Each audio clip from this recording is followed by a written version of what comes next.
Hello, Jai Hind. Welcome to conversations with colonel. बहुत बहुत स्वागत है आपका एक बार फिर हमारे इस पॉडकास्ट में।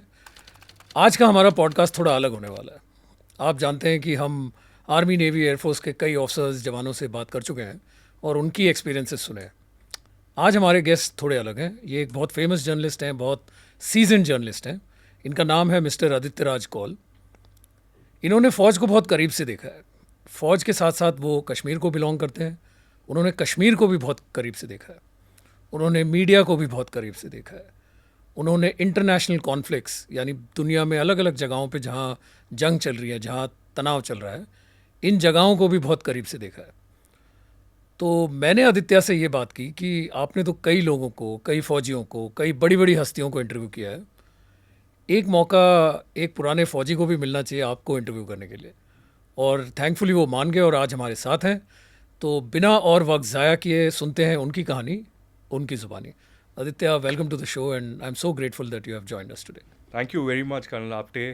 It's a great honor to be with a soldier who has served the nation. और हाँ, हम कई सालों से बात कर रहे हैं, बट पहली बार हमारी ये मुलाकात हो रही है, and thanks so much for inviting me. शुरू से शुरुआत करते हैं। एंड थोड़ा सॉम्बर इशू है, थोड़ा सीरियस इशू है और इमोशनल इशू है। आप 89 में बॉर्न हुए और 89 इंडिया की हिस्ट्री में बहुत एक डार्क चैप्टर स्टार्ट होता है 89 से जी, जो है कश्मीर का। वहाँ से टेररिज्म स्टार्ट हुआ 89-90 से, और उस दौरान आपका परिवार वैली से उठ के दिल्ली आ गया। आपकी तो पर्सनल मेमोरी नहीं रही होगी, लेकिन आपने सुनी होंगी बातें अपने क्लोज़ फैमिली से, क्लोज़ रिलेटिव से। और जहाँ तक मैं जानता हूँ, एक ऐसा जनरेशनल ट्रॉमा होता है जो आप अपरूट हो गए हो अपने घर से। क्या था वातावरण आपके मूवमेंट के पहले जो आपने सुना है? क्या कश्मीर में लोगों में पहले से ऐसा था कि आज़ाद होना चाहते हैं, इंडिया से अलग होना है, या ये वो उस टाइम का टेम्पोरल फिनोमेना था? और दूसरा, ऐसा ग्रोइंग अप फेज में इसका क्या इफेक्ट हुआ आपके ऊपर? देखिए निखिल, बहुत इमोशनल इशू तो है, क्योंकि मैं एक पत्रकार हूँ जो कश्मीर को बहुत क्लोजली कवर करता है। लेकिन उससे पहले मैं एक हिंदुस्तानी हूँ जो कश्मीर में जन्मा तो ज़रूर, लेकिन कर्मभूमि दिल्ली है मेरी, क्योंकि वहाँ पर मैं रह ही नहीं सका। वहाँ पर पैदा होते ही मेरा निर्वासन वहाँ से हो गया। और इसका मतलब ये है कि I was born on 13 April 1989, and my father and my mother tell me that the moment I was born there was one of the first bomb blasts that took place in the University of Kashmir. So terrorism began in Kashmir, so as to say, in 1989. But before I reflect, पहले मैं आपको बताऊं कि मेरे साथ क्या हुआ, मेरे परिवार के साथ क्या हुआ, मेरी कम्युनिटी के साथ क्या हुआ, हिंदुस्तान और इंडियन कॉन्स्टिट्यूशन में बिलीव करने वाले लोगों के साथ क्या हुआ कश्मीर में। मैं आपको एक चीज़ बताऊं, अहम चीज़ जो कि ज़्यादा स्ट्रेटेजिकली इंपॉर्टेंट है, और ये है कि लोगों को लगता है कि 1987-88 में आतंकवाद कश्मीर में शुरू हुआ। ये एक आम धारणा है। उनको लगता है कि वहाँ पर जो है इलेक्शन में रिगिंग हुई, जो कि नेशनल कॉन्फ्रेंस फारूक अब्दुल्ला ने कराई। और उसके बाद इमीडिएटली जो वहाँ पर यासीन मलिक पोलिंग एजेंट था सैयद सलाउद्दीन का, और सैयद सलाउद्दीन बाद में हिजबुल मुजाहिदीन और यूनाइटेड जिहाद काउंसिल का चेयरपर्सन बना। उन्होंने रेबेल किया। उन्होंने बोला कि भाई रिगिंग हुई, we don't believe in Indian democracy, we don't have any faith, so we will pick up arms. So thus formed the Hizbul Mujahideen, United Jihad Council, Al-Badr, and a lot of groups, and the involvement of Pakistan, sponsoring them, teaching terrorists how the arms are used, physical training, etc. आप बिल्कुल सही कह रहे हो, और यही narrative आम धारणा भी है, यही पढ़ाया जाता है। और I don't know what is the truth, but आम आदमी को, इंक्लूडिंग मेरा जैसा जो फौज में रहा है, इतने साल, 20 साल नौकरी की है, हमारी भी धारणा ये है कि एक ट्रिगर था इलेक्शंस का और उसके बाद ये सारा मसला शुरू हुआ। तो ये धारणा है, और इसको मैं जुठला नहीं रहा। मैं कह रहा हूँ कि ये सच है, कुछ हद तक सच है, लेकिन असलियत जो है आतंकवाद की शुरू होने की कश्मीर में, वो बहुत पहले हुआ था। आपको याद है 60s और 70s में, जब सबसे पहले one of the first Indian hijacking of an aircraft was a aircraft called Ganga. From Srinagar it went to Pakistan. From Srinagar it went to Pakistan, और उसमें जो 2 लोग थे जिन्होंने हाईजैक किया, वो जो हैं उन्होंने जो गन और हैंड ग्रेनेड लिया हुआ था, वो लकड़ी का बना हुआ था. अच्छा, This is the reality of the day. So that was terrorism. correct. You know, they may not belong to a particular group. They may not have enshrined some constitution of their terror organization, but they were there to terrorize the people. And the reality is कि उनको लगा कि राजीव गांधी जो है उस aircraft को fly कर रहे हैं, तो उन पर अटैक करने के लिए या उन पर एक लेवरेज वो करने के लिए उस एयरक्राफ्ट को पाकिस्तान लिया गया. And then there is history correct. कि जो हाशिम कुरैशी हैं उनका भी मैंने इंटरव्यू किया है और मैंने एक इस पर भी मैं काम कर रहा हूँ. तो हाशिम कुरैशी और उसके कज़न ने ये एयरक्राफ्ट लिया और फिर पाकिस्तान में वो हुआ. बहुत एलिगेशंस लगे कि पाकिस्तान ही इस हाईजैकिंग के पीछे है, लेकिन पाकिस्तान ने क्या किया, सबसे पहले जिस दिन वो लैंड हुआ उस एयरक्राफ्ट को ही जला डाला वहाँ पर. उसके फोटोग्राफ्स भी वहाँ पर अवेलेबल हैं. और उसके बाद जो लोग थे उनको एक आध दिन में 2 दिन में वापस इंडिया लाया गया. लेकिन हाशिम कुरैशी को और उसके भाई को पाकिस्तान ने पकड़ लिया, करीबन 9 से 10 साल या ज़्यादा जेल में रखा.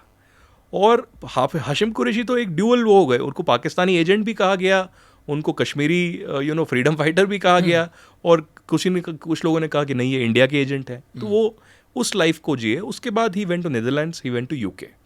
And the second and the most critical incident that happened in the run-up to terrorism beginning in Kashmir was in the mid-80s. And nobody throws light on this. What is that? And since you are from Maharashtra, this is the killing of Ravindra Matre. In London. In London, in Birmingham. Birmingham में India का consulate था, वो assistant commissioner थे वहाँ पर. हम रविंद्र मात्रे को साल में एक दिन याद करते हैं. वहाँ पर MEA ने बर्मिंगम उनके नाम पर एक हॉल बनाया है. दिल्ली में जहाँ पर फॉरेन इंस्टीट्यूट है MEA का, वहाँ पर भी एक हॉल रविंद्र मात्रे के नाम पर है. पूना में एक ब्रिज है. पूना में एक ब्रिज है, मात्रे ब्रिज, जो मेरे को पता नहीं था बट लोगों ने मुझे बताया. और कैसे वो मात्रे ब्रिज वहाँ पर सिम्बॉलिकली उनको याद करता है. लेकिन nobody realised that in these 30-40 years the killer of Ravindra Mhatre was on the run. Neither did UK put any efforts, nor unfortunately, sadly, even the Indian government. We forgot the killers of Ravindra Mhatre. तो मैंने कई सालों से, क्योंकि मेरे दिमाग में था, जब से बचपन से मैं कश्मीर का फॉलो करते आया हूँ, रविंद्र मात्रे हर फरवरी में 5 फरवरी के आसपास हर साल याद दिलाता है. बट मैंने जब पढ़ने की कोशिश की, फिर मैंने कुछ आतंकवादी संगठनों में मैं घुसा और पढ़ा कि कैसे क्या चल रहा है वहाँ पर. फिर मुझे बता गया कि एक बंदा है जो पाकिस्तान में रहता है, POK में, पिछले 40 साल से. वो JKLF में था, उसके बाद कम्युनिस्ट बना. उसके बाद उसको डर लगा कि इंडियन गवर्नमेंट मुझे मार देगी, तो वो घर से निकलता ही नहीं है. And this guy is the killer of Ravindra Mhatre. There was another guy who was the founder of JKLF, Amanullah Khan, who was the conspirator, key conspirator. But this another gentleman was the killer who is there in POK even today and unfortunately has not met justice. So I say this, that these were 2 important triggers. क्योंकि कश्मीरी और पाकिस्तानी आतंकवादियों ने ये दोनों हरकतें की, hijacking of the first Indian aircraft and killing of the first Indian diplomat on foreign soil, and yet India did not react.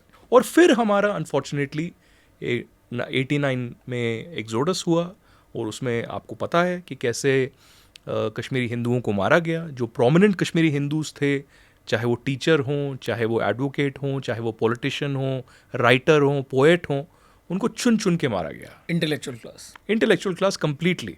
देखा कि कौन कश्मीरी हिंदुओं को रिप्रेजेंट करता है, कौन हिंदुस्तान की सरकार से क्लोज है, कौन वोकल हो सकता है, उन सबको मार दो. और उनकी आइडियोलॉजी नहीं, BJP का भी था, कांग्रेस का भी था, कम्युनिस्ट भी था, सबको मार दिया. It was not a popular uprising which led to a revolution which led to killing of people. It was a well planned agenda of killing people who could have influenced policy. और आप अगर ऐसे लोगों को eliminate कर देते हो, तो बहुत सारे लोग बिना किसी गाइडेंस के, बिना किसी सपोर्ट के अपने ही देश में बेदखल हो जाते हैं. See, it's very simple. Hindus in Kashmir were always seen as representing the Indian government. And to top all this, there were a lot of Hindus, maybe by circumstances or whatever, in the intelligence agencies also. चाहे वो IB हो या RNAW हो, mainly IB, उसमें कश्मीरी हिंदू बहुत थे. मेरे भी अंकल वहाँ पर IB में काम करते थे, और जब हिट लिस्ट वहाँ पर निकली, तो मेरे फादर और मेरे अंकल का नाम उधर टॉप पे था, श्रीनगर में. Okay. Thankfully they survived because my uncle was underground and my father, due to my another uncle's accident, had left Kashmir, तो उनको नहीं मारा गया. मेरे फादर को ढूंढने के लिए हमारे कॉलोनी में एक दूसरे इंसान को जो है किडनैप कर दिया गया। 3 दिन तक किडनैप किया, इंट्रोगेशन किया आतंकवादियों ने उसका, और फिर जब लगा कि मेरे फादर नहीं वापस आ रहे हैं तो उसको छोड़ दिया। तो ऐसी बहुत सारी घटनाएं अनंतनाग, श्रीनगर, बारामुल्ला, साउथ कश्मीर के शोपियाँ, पुलवामा, कुलगाम में बहुत ज़्यादा हुई, जहाँ चुन चुन के कश्मीरी हिंदुओं को मारा गया, उनको डराया गया, धमकाया गया। Even children and ladies were not left, बुरी तरीके से मारा गया। और उसके बाद सिर्फ 90 ही नहीं, we have to see this in a larger context of complete ethnic cleansing and genocide, because repeated massacres happened, जिसमें आपने देखा कि संग्रामपुरा हुआ, वंदाहामा हुआ, गूल हुआ, जिसमें 20-20, 30-30, 25-25 कश्मीरी हिंदुओं को बुरी तरीके से मारा गया। सिखों को नहीं छोड़ा गया। छठी सिंह पूरा हुआ, उसमें बहुत प्रोपेगेंडा लगाया गया, जैसे कश्मीरी हिंदुओं का भी एक प्रोपेगेंडा है इन इस्लामिस्ट सेपरेटिस्ट का, कि ये कहते हैं जगमोहन ने इनको निकाला। अरे भाई बेवकूफ़ हो तुम, मतलब हाउ कैन यू से सच अ प्रोपेगेंडा कि आपको रातों रात कोई आपको कोई टिकट दे रहा है और बोल रहा है कि भाई निकल जाओ, आप निकलोगे? बिल्कुल नहीं निकलेंगे। और वैसे ही सिखों के साथ भी इन्होंने प्रोपेगेंडा किया छठी सिंहपुरा का कि इंडियन आर्मी ने मार दिया। अरे भाई, अगर लश्कर तोयबा के आतंकवादी, हिजबुल मुजाहिदीन के आतंकवादी आर्मी की यूनिफॉर्म पहन के आएंगे और मारेंगे, इसका मतलब ये नहीं है कि हिंदुस्तान की आर्मी ने मारा है। And this is to create a divide not just between the Indian government, India and Sikhs, but a divisive kind of a thought process of Pakistani, जो हिंदुओं और सिखों के बीच में एक जो है डिवाइड लाना चाहता। और मेरे परिवार के साथ क्या हुआ, I will come to that now. My father was a publisher in Kashmir. He was very active in his university with politics. He used to sell books outside the Vishwabharati College in Rainawari in Srinagar. My mother was also in the Kashmir University. Both of them are now PhDs in their respective fields in Sanskrit, history of Kashmir, Buddhist savants of Kashmir. And it's the same night, intervening night of 19th and 20th January. My father, as I said, wasn't there. He was in Chandigarh. और मेरी माता जी वहाँ पर थीं, मेरे बुज़ुर्ग जो हैं दादा दादी वहाँ पर थे, और एक्सटेंडेड फैमिली थोड़ा पास में थी। और कंटिन्यूसली मेरी माँ मुझे बोलती हैं कि वहाँ पर जो हैं बाहर लोग जमा हो गए, हिंदुओं के ख़िलाफ़ नारे लगाए, ऐसा लगा कि किसी भी वक्त वो मारने आ सकते हैं। तो मेरे अंकल ने वहाँ पर कश्मीर बस डिपो जाके एक टिकट ख़रीदी हम सब के लिए, और अगले दिन सुबह अर्ली मॉर्निंग, ऑलमोस्ट रात को ही हम निकल के बस स्टैंड आ गए। बस ली, कुछ लोगों ने टैक्सी ली और जम्मू आ गए। वो टिकट अभी भी मेरे पास है, वो हमने रखी हुई है। My father has kept it as a relic of a reminder of this exodus. और जम्मू में आके एक बख्शीनगर करके जम्मू में जगह है, बख्शीनगर में एक कमरा हमको एक लोकल हिंदू डोगरा फैमिली ने दी, और वो कमरा जो था उनका गैराज था। और गैराज था, मतलब 2 छोटे छोटे इलाके थे, एक खुला था, एक बंद था। छोटा सा कमरा था जिसमें हम 16 लोग थे, और उसके बगल में काउ शेड था। तो वो काउ शेड में और ये छोटे से कमरे में हम लोग 16 लोग रहते थे। मैं 9 से 10 महीने का था इस टाइम पे। So I celebrated my first birthday in exile in almost a refugee camp like situation. So my birth and my first birthday was in fact celebrated in such circumstances of hopelessness completely. बिल्कुल पता नहीं था कि क्या होगा, कैसे होगा, कहाँ जाएंगे. लेकिन I really thank my parents. I thank their wisdom, I thank their courage, I thank their valor, their presence of mind, कि उन्होंने ये डिसीजन लिया in spite of losing their home, hearth, property, everything. They decided to move to Delhi. And they said, no, we'll fight it out. We'll see. We have education behind us. Both of them, as I said, were PhDs. So my mother got a government job at Indira Gandhi National Center for Arts.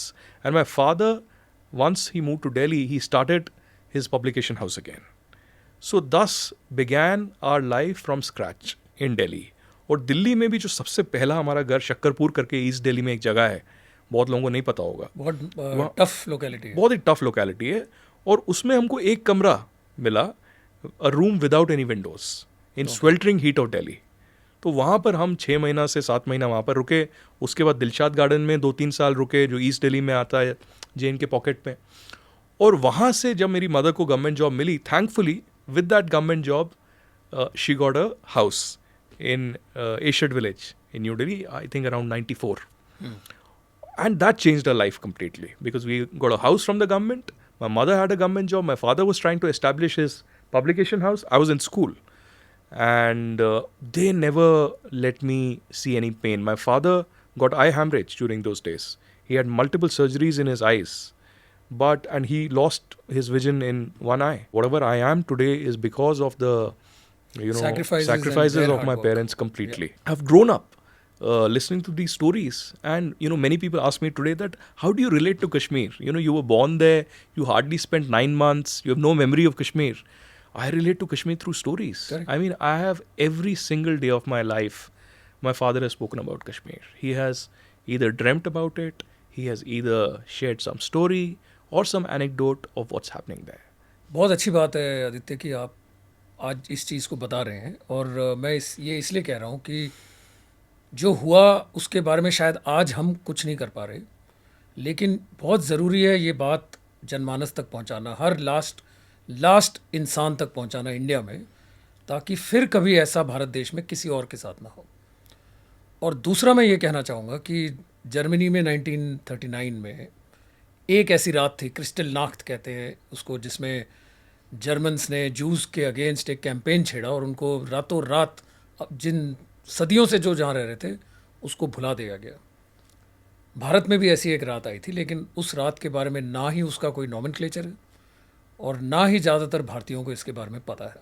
जो पाकिस्तान ने भारत में किया, आज हम देख रहे हैं उसी के कुछ असर पाकिस्तान में खुद हो रहा है, पाकिस्तान ऑक्यूपाइड जम्मू कश्मीर में। हाल ही में हमने देखा कि एक बहुत बड़ा प्रोटेस्ट हुआ वहाँ पे, रेंजर्स आए, रेंजर्स ने गोलियाँ चलाईं, कुछ सिविलियंस मारे गए, और जबकि लेटेस्ट है कि पाकिस्तान गवर्नमेंट ने लोकल्स की बात मान ली है, लेकिन ये बात भी ज़रूर है कि शायद पहली बार पाकिस्तान ऑक्यूपाइड J&K के किसी प्रोटेस्ट में भारत का झंडा लहराया गया। कैसे देखते हो आप इसको आगे जाते हुए? देखिए, जो प्रदर्शन है पाकिस्तान ऑक्यूपाइड कश्मीर में, पाकिस्तान अधिकृत कश्मीर में, वो बहुत सालों से चल रहे हैं। अब इंडियन मीडिया या इंटरनेशनल मीडिया उसको कितना तवज्जो देता है ये सेकेंडरी बात है।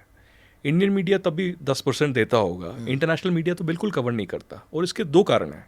एक, इंटरनेशनल मीडिया को वहाँ एक्सेस नहीं मिलता, बिल्कुल नहीं मिलता, जिसमें वो आपको परमिशन लेनी पड़ती है, परमिशन भी आपको मिलती नहीं है, और पूरा जो POK है या फिर POGB है, पाकिस्तान ऑक्यूपाइड गिलगित बल्तिस्तान, वो पूरी तरीके से एक मिलिट्री कॉलोनी है। उसमें पंजाबियों का जो है राज चलता है। वहाँ पर आपके ना फंडामेंटल राइट है ना पॉलिटिकल राइट है। बहुत सारे ओवर द इयर्स जो लोकल कश्मीरी हों, मीरपुरी हों, जो पॉलिटिशियंस हैं वहाँ से अपनी हकों के लिए वहाँ जमा हुए, उनको अरेस्ट किया गया। आज भी एक वहाँ पर बहुत ही UK के रहने वाले और कश्मीरी हैं, आई थिंक कोटली और आवलाकोट के हैं, तनवीर अहमद, तो वो वहाँ पर अरेस्टेड हैं क्योंकि उन्होंने भी आज़ादी की बात की पाकिस्तान से। मुझे याद है 2017-2018 में मैंने वहाँ पर एक डेली मुजदला करके उर्दू अखबार निकलता था, उन्होंने और तनवीर अहमद ने मिलके एक सर्वे किया कि आप पाकिस्तान के साथ रहना चाहते हैं या फिर आप आज़ादी चाहते हैं। 73% लोगों ने कहा हम आज़ादी चाहते हैं। तो उसके बाद वो अखबार बंद कर दिया गया। तनवीर अहमद को और जो उसके एडिटर थे उसको अरेस्ट किया गया, मतलब अरेस्ट क्या किया गया, अगवा कर लिया गया। क्योंकि पाकिस्तान में लोग अरेस्ट कम होते हैं, अगवा ज़्यादा होते हैं, वो स्टैंडर्ड प्रैक्टिस है, एनफोर्स डिसअपियरेंस होता है। तो अभी भी यही हो रहा है। आप देखिए, ये जो मेजर प्रदर्शन अभी हुआ पाकिस्तान अधिकृत कश्मीर में, ये 2 कारणों से हुआ, 3 कारणों से। एक, बिजली की जो कीमत है, 2 रुपया 60 पैसा लगभग कीमत है पाकिस्तान में बिजली की, 80 रुपया है per unit Pakistan occupied Jammu and Kashmir में। ये असलियत है। वो डबल टैक्सेशन, और बिजली कहाँ से, आप सरप्राइज हो जाएंगे, बिजली कहाँ से आ रही है? हाइडल पावर प्लांट जो कि मंगला डैम से आ रही है। ये उनका है, कश्मीरियों का खुद के रिसोर्सेज हैं, इवन जो नेचुरल रिसोर्सेज हैं वहाँ के, वो पूरी तरीके से कब्जा कर लिया गया है। अभी ये तो मैं पाकिस्तान ऑक्यूपाइड जम्मू कश्मीर की बात कर रहा हूँ। अब हम गिलगित बल्तिस्तान पे आते हैं। गिलगित बल्तिस्तान में in the name of tourism वहाँ पर लैंड जो है लोगों के पूरी तरीके से लैंड ग्रैबिंग हो रही है। उसको लैंड एलोकेशन कह रहे हैं, ये कह रहे हैं, वो कह रहे हैं। और वहाँ पर जो शिया कम्युनिटी है या बाकी ट्रेडर एसोसिएशन है, वो पाकिस्तान आर्मी के ख़िलाफ़ अब एक मुहिम चला रहे हैं। वो कह रहे हैं ये हमको बिल्कुल भी बर्दाश्त नहीं है, आप ऐसे हमको सेकेंड हैंड ट्रीटमेंट नहीं दे सकते। और ये स्टैंडर्ड वहाँ का पंजाबी प्लेबुक भी है कि पूरी तरीके से। पूरे ही पाकिस्तान को एक वो पंजाब की कॉलोनी की तरह ट्रीट करते आप हैं। देखिए ना वहाँ पर डेमोग्राफिक चेंजेस कैसे कर रहे हैं, वहाँ पर पंजाबियों को लाया जा रहा है। और पंजाबी कौन है? ये पाकिस्तान मिलिट्री वेटरन्स हैं जिनको थोड़ा सा एक एडवांटेज दिया जा रहा है या पैसा दिया जा रहा है, कुछ दिया जा रहा है, इंसेंटिव दे रहे हैं कि आप वहाँ पर रहिए। दूसरा ये कि भारत ने एक लोन छोटा सा स्टेटमेंट देती थी पहले और उस पर बिल्कुल रिएक्ट नहीं करती थी। आज हिंदुस्तान ने बहुत ही एक फोकस्ड अप्रोच रखा है और एक सिर्फ स्टेटमेंट नहीं दे रहा है। फॉरेन मिनिस्ट्री का स्पोक्स पर्सन जो मंत्री हैं जयशंकर, वो बार बार पीओजेके की बात कर रहे हैं। वो कह रहे हैं कि क्योंकि हमने आर्टिकल 370 एब्रोगेट किया कश्मीर से, इसलिए भारत की जनता अब और ज़्यादा उत्साहित है और कह रही है कि हाँ पीओजेके तो हमारी टेरिटरी है, हम कब वापस लेंगे, हमारी स्ट्रैटेजी क्या है, हम उस गोल को कैसे अचीव करेंगे। अब वो गोल आ सकता है, नहीं आ सकता है, या उसको समय लगेगा, लेकिन पार्लियामेंट में ये रेजोल्यूशन है that PoJK is an integral part of India. और उसमें मुझे लगता है सिर्फ जयशंकर जी के बोलने से नहीं होगा, बोलना बहुत ज़रूरी है, लेकिन हमको ऑफिशियली जो वहाँ पर वायलेंस हो रही है, ह्यूमन राइट्स वायलेशंस हो रही है, उनको कंडेम करना पड़ेगा। हमको इंटरवेंशन करना पड़ेगा in the form of UN में, बार बार उस मुद्दे को हम उठाएं, because we are not interfering in any other country. POJK is our own land. Correct. If we don't stand up for their rights, for the rights of the people, then I think we don't have a right on it. So we have to continuously talk about it in the domestic narrative and in the international narrative. आपने एक जिक्र किया जो हमारी एक offensive या मोर proactive foreign policy उजागर हुई है पिछले कुछ सालों में with the prime minister Modi, external affairs minister Jaishankar ji और ऑल्सो मिस्टर अजीत डोवल जी। इस फॉरेन ये ट्रायो के वजह से, इनके कोऑर्डिनेशन के वजह से एक भारत को एक अलग तरीके से देखा जाने लगा है, not only in our near neighbourhood like Pakistan and China but in world affairs. क्या लगता है आपको किस तरह से ये शेप हो रहा है और इसके पीछे मकसद क्या है? देखिए, सबसे पहले तो ज़रूरी होता है एक political intent. If you don't have a political intent you won't reach far. आपके पास पॉलिटिकल इंटेंट था तभी आपने पुलवामा का जवाब बालाकोट से दिया। करेक्ट। आपके पास पॉलिटिकल इंटेंट था तभी आपने आर्टिकल 370 40 साल तक मैनिफेस्टो में रखा, लेकिन 5 अगस्त 2019 को ही 6 महीने पुलवामा के होने के बाद उसको हटाया गया।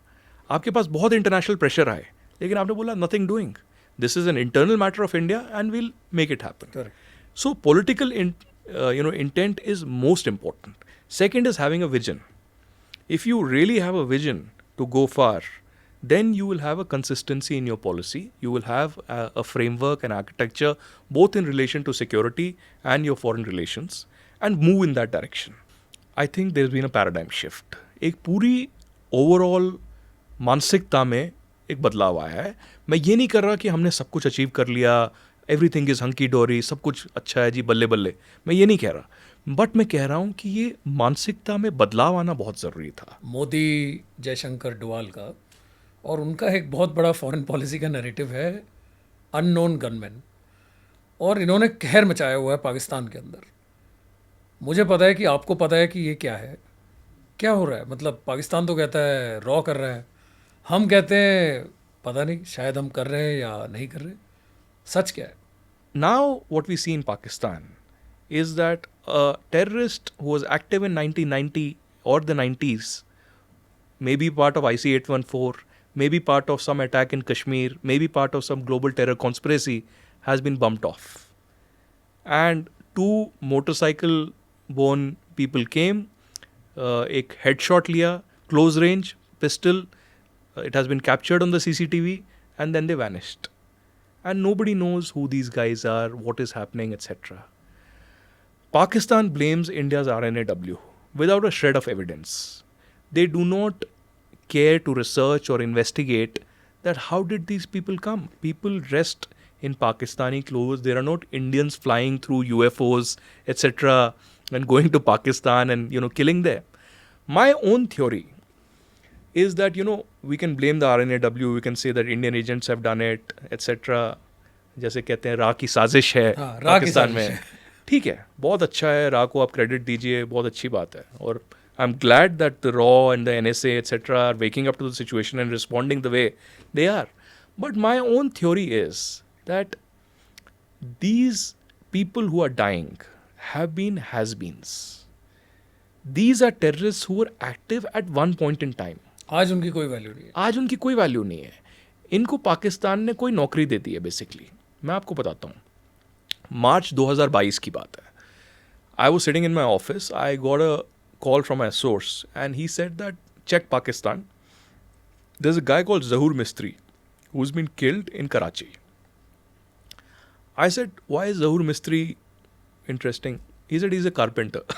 I said, why is carpenter being killed in news? He said, no, it's not in news, but you check. So I checked from crime reporters. Nobody had an idea. Then थोड़ा और research किया. जहूर मिस्त्री और ये सब search किया तो मैंने कहा जहूर मिस्त्री तो he is one of the hijackers of IC-814. I said but this guy who has been killed is a carpenter. बहुत ही प्रोमिनेंट कारपेंटर शॉप है, विजुअल्स हैं. I check with my multiple sources in Pakistan. उन्होंने बोला हाँ हुआ तो है कुछ, मैं आपको बताता हूँ चेक करके.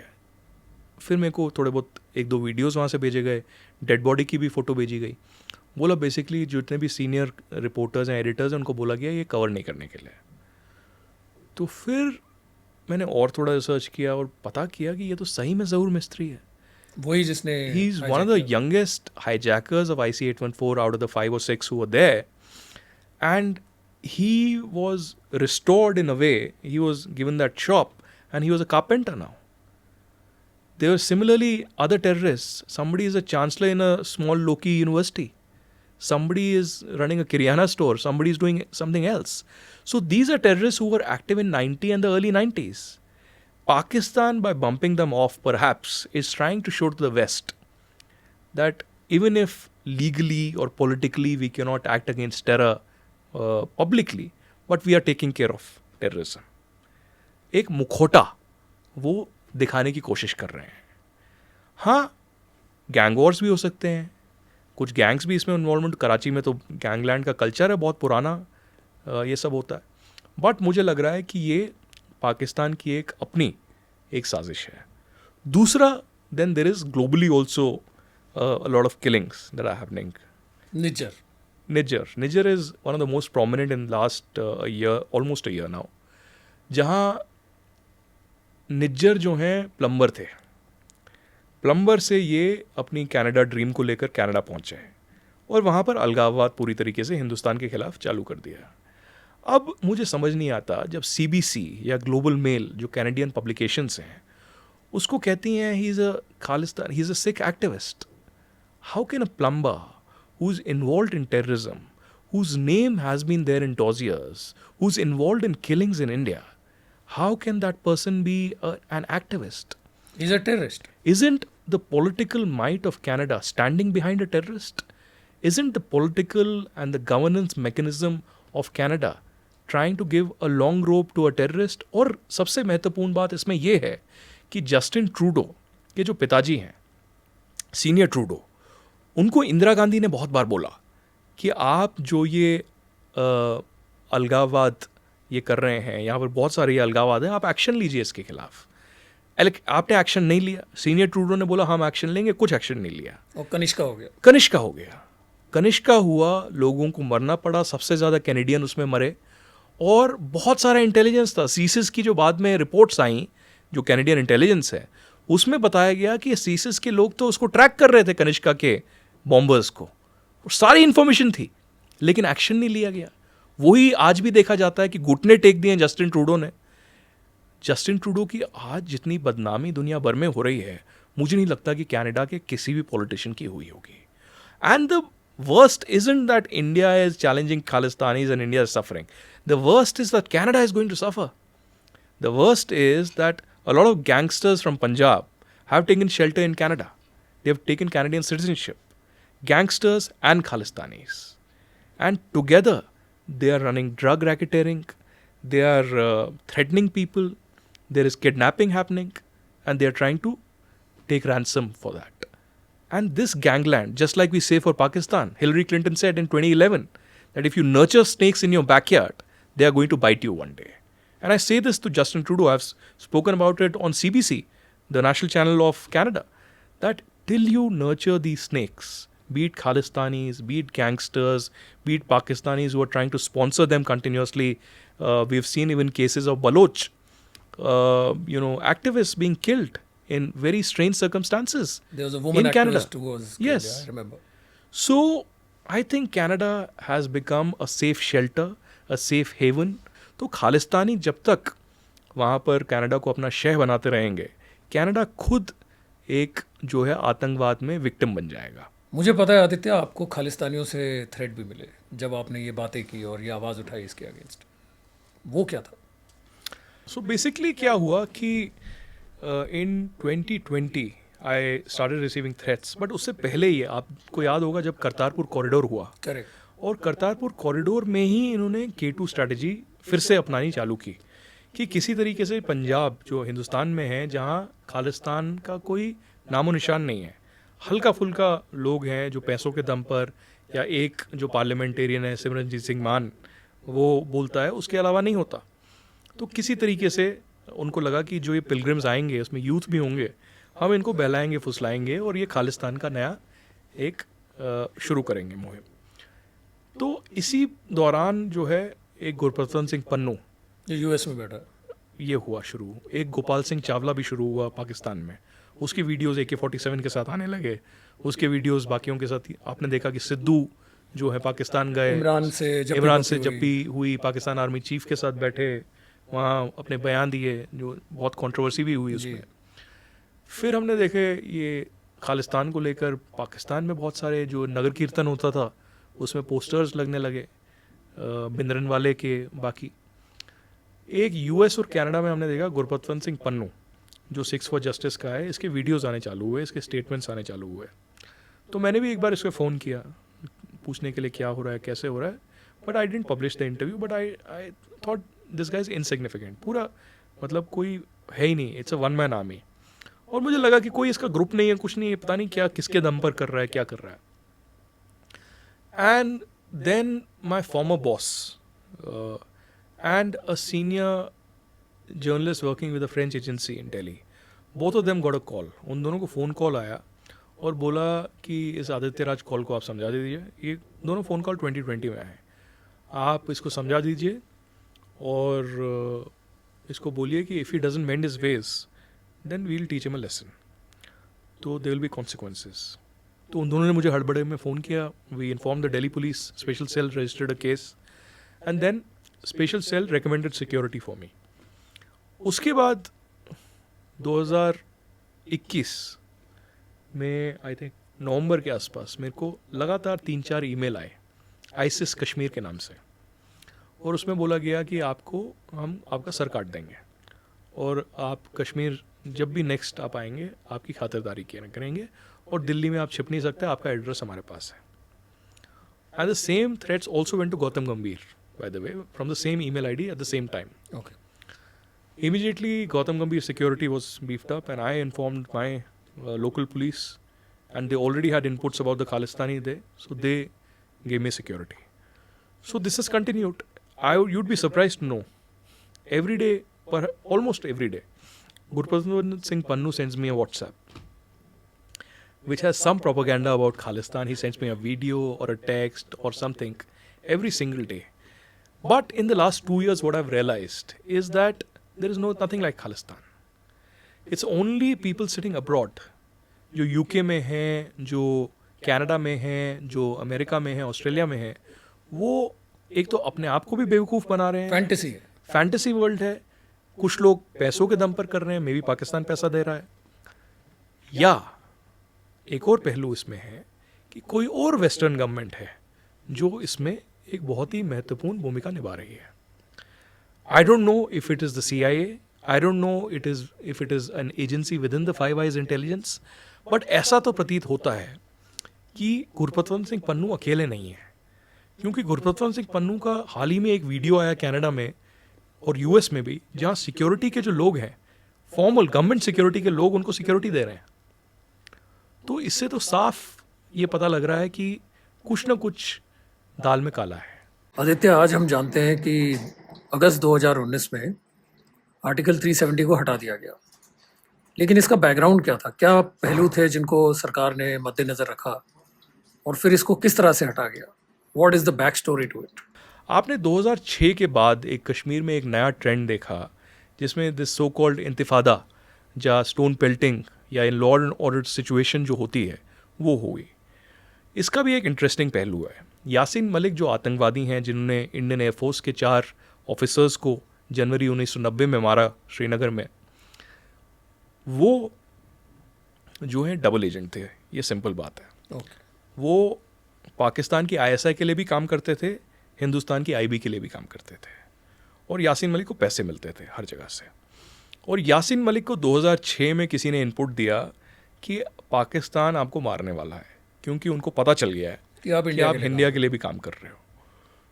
वो इमीडिएटली पाकिस्तान गए, वीज़ा लिया, वहाँ गए, वहाँ हाफिज़ सईद को मिले। I don't know, you might have seen that picture कि हाफिज़ सईद के साथ यासीन मलिक है, वो I think Islamabad press club के बाहर या लाहौर उसके बाहर खड़े हुए हैं।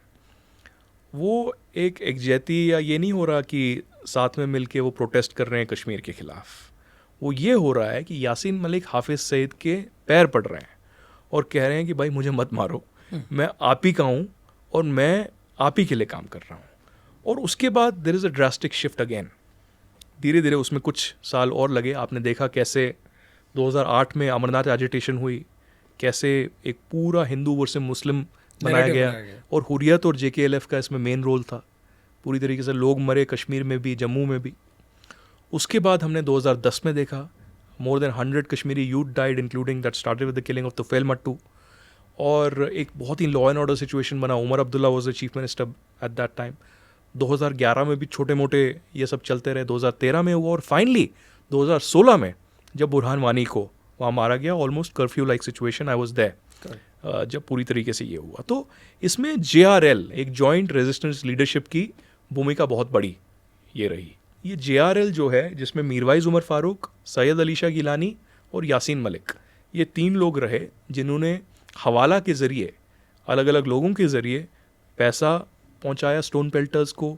ये रिंग लीडर्स खड़ा किए और देखा कि कैसे ट्रेड इकोनॉमी कश्मीर की पूरी तरीके से ख़त्म हो, एजुकेशन जो है पूरी तरीके से ख़त्म हो, जबकि इनके खुद के बच्चे और रिलेटिव्स UK में थे, दुबई में थे, मलेशिया में थे, सिंगापुर में थे, लेकिन दूसरे के बच्चों को, कश्मीरियों को इन्होंने तबाह कर दिया बुरी तरीके से। और ये कश्मीर की हिस्ट्री रही करीबन 90 से लेकर 2017 तक, 2019 तक। उसके बाद I think in 2017 the government took a call, there were massive NIA raids that took place, और NIA को ये सौंप दिया गया कि भाई आप ये कार्रवाई करिए। 2019 में फरवरी मार्च के बीच में सबसे पहले जमात इस्लामी को बैन किया गया, और Jamaat Islami was like the backbone of the radicalisation that's happening in the Kashmir valley, particularly in south Kashmir. और JKLF जो 2000 तक बैन था, बट बैन हटा दिया था बाद में, probably by the support of the Indian agencies, और JKLF को फिर से बैन किया गया। यासीन मलिक को अरेस्ट किया गया। धीरे धीरे सैयद अली शाह गिलानी को भी हाउस अरेस्ट किया गया, मीरवाइज़ को हाउस अरेस्ट किया गया। और 2019 में आपने देखा कि कैसे पुलवामा की घटना घटी, बहुत ही दर्दनाक। 40 से ज़्यादा जो हमारे ब्रेव हार्ट्स थे CRPF के, उनकी मृत्यु हुई। और फाइनली जो है, आई थिंक जितना मेरा अंदाज़ा है या पता है, पुलवामा के इमीडिएटली बाद शाम को ही गवर्नमेंट ऑफ इंडिया ने कॉल ले लिया that something needs to be done, not just externally by responding to Pakistan at a time and place of our choosing, but we also need to act internally. Until we take internal action, जब तक हम अंदरूनी हमारा जो domestic एक action है कश्मीर में नहीं लेंगे, ये नहीं सुधरेगा। हाँ, नहीं सुधरेगा, चीज़ें संतुलन में नहीं होंगी। गवर्नमेंट ऑफ इंडिया ने मुझे भी रोप इन किया था for some things, and I was trying to tell them that security wise what is wrong with Kashmir. I went to Kashmir also, officially or unofficially, as you can say. I prepared reports as well, and I told them that this is what was wrong with, first and foremost, the Jammu and Kashmir police that was under the chief minister was an absolute miscalculation of things. Jammu and Kashmir police had to be with the MHA, and I think one of the biggest steps that the government has taken, apart from restoring equality, giving central schemes to Kashmir, 370 completely eroding and going to the dustbin of history, is that Jammu and Kashmir and this security architecture domestically has come under the MHA. और ये बहुत ही nuanced बात है जो public domain में ज़्यादातर लोगों को पता ही नहीं है। और सबसे बड़ी बात जो कुछ लोगों को फिर बाद में पता चली, क्योंकि वो अमित शाह फाइल लेके पार्लियामेंट में जा रहे थे और वहाँ पर जो है उसमें लिखा हुआ था, but one of the factors that the intelligence agencies were really worried about and MHA was worried about was that will there be a rebellion, and this rebellion was not from civilians. They were worried that there will be a rebellion within the JNK police. तो ये एक serious challenge था. उनको लग रहा था जो lower रंग है JNK पुलिस में, इसमें बहुत सारे रेडिकल्स हैं, इसमें बहुत लोग हैं जो जमाते इस्लामी की आइडियोलॉजी के हैं, बहुत सारे प्लांटेड लोग भी हो सकते हैं. तो वो धीरे धीरे at the request of Pakistan, at the request of separatist might instigate or provoke something. Then something very interesting was done. Whenever people in power or agencies asked me that what do you think about this, I said that you should have faith in JNK police. This is not the JNK police of 80s. separatists or Hurriyat or 80s. This is a JNK police of 2019 at that particular time, and you need to have faith on it. Yes, ikka dukka koi ho sakta hai, wo kahin pe bhi ho sakta hai. I had faith in the JNK police. They put faith. All the major tasks were given to JNK police, but as an attachment, CRPF was also kept on every police station, on every important naka, and everywhere across the Kashmir Valley. Of course, army was also keeping the grids and the borders and other areas very closely monitoring that. But this was a strategy that was applied and in a very calculated fashion, because remember, Amarnath Yatra उस वक्त चल रहा था, tourism का एक peak season भी था, बहुत सारे हज़ारों की तादाद में लोग वहाँ पर थे और ये सब हुआ. तो बहुत क्लोजली इसको जो है मॉनिटर किया. बहुत सारे लोग जो हवाला में इन्वॉल्व थे, पैसे दे रहे थे, प्रोपेगेंडा कर रहे थे, वो इन्वॉल्व थे. In fact media to a great extent. जब मैंने आपको बताया कि जो अखबार कश्मीर से निकलते थे 2019 से पहले, लगता था कि ये रावलपिंडी या इस्लामाबाद से छप रहे हैं.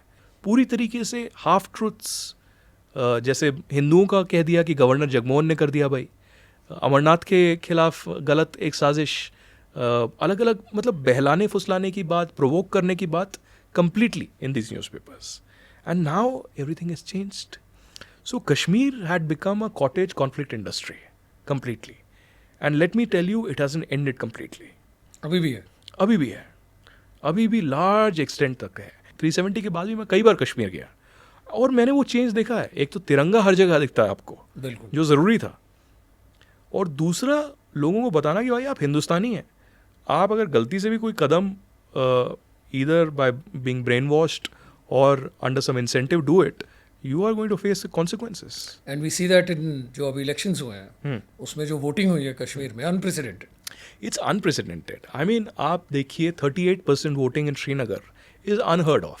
एटलीस्ट पिछले 20 से 25 साल से तो नहीं हुआ. आई थिंक 96 में 40% के आसपास हुआ था. तो I think this is a very positive sign. And I urge the National Conference and the PDP, which are the primary political parties of Kashmir, कि change your politics. आप बिल्कुल, आप बीजेपी को गालियाँ दें, आप कांग्रेस को गालियाँ दें, आपको जो under the Indian democracy, under Indian constitution करना है करिए, लेकिन आप ये सेपरेटिज्म की बात मत करिए. आप ये ऑटोनॉमी, सेल्फ रूल को भूल जाइए. Align to the mainstream. आप align to the mainstream under the ambit of the Indian democracy. And Indian democracy has a huge, large heart. Aditya, आपने बात की आर्टिकल 370 की और 2019 में 5 अगस्त को वो हट गया. आज की डेट में आप क्या देखते हैं changes in the political spectrum और एक लोकल लेवल पे क्या चेंजेस हैं? देखिए, कश्मीर में तो बहुत चेंजेस आए हैं पिछले 5 साल में. I think there has been a paradigm shift in the way we look at Kashmir, in the way people in Kashmir look at Kashmir itself. I think Kashmir over the last 3 decades, पिछले 30 सालों में कश्मीर में सिर्फ हमने एक गन कल्चर देखा. हमने देखा कैसे आतंकवादियों ने अटैक किया, कश्मीरियों को मारा, जुल्म हुआ, सितम हुआ. उसके बाद आर्मी ने, पुलिस ने, CRPF ने काउंटर एक्शन लिया. और जो एक मल्टीपल जनरेशन्स हैं, उन्होंने सिर्फ ये बंदूक ही देखी है कश्मीर में. लेकिन 2019 के बाद जो पुरानी अपॉर्चुनिटीज़ थीं, वो सबसे पहले लोगों के सामने आई. हमने देखा कि कैसे जो सेंट्रल स्कीम्स थी एजुकेशन को लेकर, जॉब्स को लेकर, वो वहाँ पर आई. और सबसे महत्वपूर्ण बात तो ये है, आप सोचिए 370 और 35A दलित्स के साथ डिस्क्रिमिनेशन करता था. जो वाल्मीकि समाज था जो वहाँ आया था, उसके साथ डिस्क्रिमिनेशन करता था, औरतों के साथ डिस्क्रिमिनेशन करता था। जो औरत जम्मू कश्मीर की हैं, वो अगर हिंदुस्तान में किसी मराठी के साथ शादी कर ले, किसी साउथ इंडियन के साथ शादी कर ले, तो नॉर्थ land ईस्ट में rights किसी से शादी कर ले, कोई आपको प्रॉपर्टी राइट्स नहीं मिलते थे, कोई लैंड नहीं मिलता था, चाहे पूर्वजों से, आपके पिताजी से, ग्रैंडफादर से, या आप लैंड परचेज भी नहीं कर सकते थे। This was as per 35A and 370 a law which the governments of Jammu and Kashmir unfortunately supported all these years. Valmiki समाज के साथ क्या होता था, जो दलित हम कहते हैं, वो स्वीपर्स थे under the municipality there. They were sweepers, their children if they had to apply in a government job could only apply for sweepers. They could not apply for anything else. This is the law of 370 and 35A. which is now history. Which is now history, will never return. Even if there is a left government or a Congress government, I think it will be next to impossible for them to completely change this and change the dynamics. कि आप उन चंद कम लोगों में से एक थे जिनको पता था कि आर्टिकल 370 जाने वाला है, उसकी क्या कहानी है? बहुत ही बड़े एक अधिकारी ने मुझे बुलाया और मुझे पूछा कि कौल साहब, आप 370 और 35A के बारे में क्या सोचते हैं? तो मैंने बोला ये तो जाना चाहिए भाई साहब। तो उन्होंने बोला कि नहीं, जाना तो चाहिए, लेकिन क्या मतलब होना चाहिए? मैंने बोला देखिए, पिछले 40 साल से बीजेपी कह रही है अपने मैनिफेस्टो में, but I think this is next to impossible, and there will be a lot of political calculations, specially security considerations in mind, external and internal, and फिर डिप्लोमेटिकली भी क्या होगा, तो बहुत चैलेंजेस है इसमें, क्या कर सकते हैं? तो उसने बोला नहीं 370 का, आपने 35A का क्या बोलते? मैंने बोला नहीं, ये तो जाना ही चाहिए, मतलब I would expect that this should have changed yesterday, way back 60 years back. तो उन्होंने बोला कि ये बदल देंगे, चेंज कर देंगे 3 महीने में। तो मतलब तो बोला हटा देंगे 3 महीने में। तो मैं बोला नहीं, आप मजाक कर रहे हैं, यू आर जोकिंग। तो बोला नहीं, I am serious, but please this is confidential and it's strictly between us. So I said yeah, I didn't believe him. I didn't believe that person completely. On 5th August at 7 a.m. this person called me and he said, Aditya, I promised you that this will happen and today we are doing it, and I hope you will support this measure, because this is not about a political stance, this is not about ideology, this is for the country, and I hope the larger population will stand behind it. That's how history is written. इतिहास उस दिन लिखा गया। उसके बाद मुझे एक और उससे भी बड़े एक अधिकारी हैं, उन्होंने बुलाया उसी दिन जिस समय ये हुआ, और मैं उनके साथ बैठा हुआ था जिस वक्त ये हुआ, और उनका सबसे ज़्यादा कंट्रीब्यूशन है इस सब में। उसके बारे में मैं आज बात नहीं कर सकता, लेकिन आई think this is unparalleled, this is unheard of, this kind of a step being taken, especially in such of a security zone where there are internal challenges of a rebellion breaking out, law and order situation of encounters and stone pelting, external challenges of a war breaking out with Pakistan, a two-front war challenge again, and then the diplomatic pressures, sanctions, etc. that could have happened. So a lot was on the table at that time, and in spite of all these challenges, जो है सरकार ने ये कदम उठाया, और चाहे वो intelligence agencies हों, सिक्योरिटी एजेंसीज़ हों, सरकार हो, I think all of them together made this happen, and I can think for many years behind me of any such historical step that has been taken that will be remembered for at least next 100 to 200 years, that this step was taken that led to a massive change. भारतीय जो संविधान है या भारतीय democracy है, वो काफ़ी open है, अलग अलग विचारधाराओं को सपोर्ट करती है, कोई हमारा एक फिक्स्ड पैटर्न नहीं है। और इसी में एक और चीज़ ये भी है कि आप सब चीज़ भारत से मांग सकते हो, सिवाय अलगाववाद के, सिवाय सेपरेटिज्म के। तो जो आप एक गुजारिश कर रहे थे कश्मीर के पॉलिटिशियंस के लिए, तो इसी बात पे मैं कहना चाहूँगा कि एक स्टेटहुड, इंडिपेंडेंट स्टेटहुड, सेपरेटिज्म, ये छोड़ के आप जो भी मांगोगे, भारत कॉन्स्टिट्यूशन आपको अलाउ करता है। आप नॉर्थ ईस्ट देखिए, जो पहले टेररिस्ट थे आज वहाँ पे चीफ मिनिस्टर्स बने हुए हैं, उनकी पार्टीज पावर में। All that is required is align to the mainstream of Indian constitution and Indian government. एक और आपकी ज़िंदगी का बहुत बड़ा पहलू रहा है आदित्य, कि आप फौज के साथ यानी सेना के साथ बहुत करीब से जुड़े हुए हो, भारत में भी और भारत के बाहर भी आपने कॉन्फ्लिक्ट जोन्स में as you can say tour of duty किया है या आप कॉन्फ्लिक्ट जोन्स में रहे हो.